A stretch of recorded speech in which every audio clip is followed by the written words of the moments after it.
இன்னைக்கு இணையத்துல வைரலா பேசக்கூடிய ஒரே விஷயம் வங்கதேசத்தை சேர்ந்த பிரதமர் ஷேக் ஹசீனா.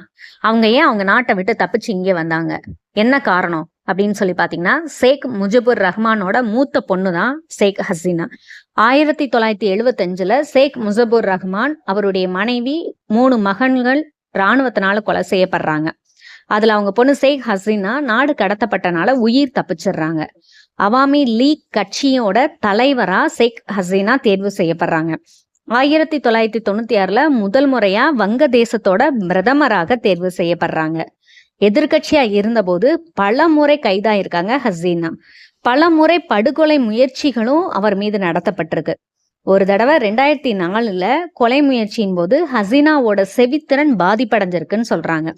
கடந்த ஜனவரி 5வது முறையா வங்கதேசத்தோட பிரதமரா தேர்வு செய்யப்படுறாங்க. இப்படி தேர்வு செய்யப்பட்ட ஹசீனா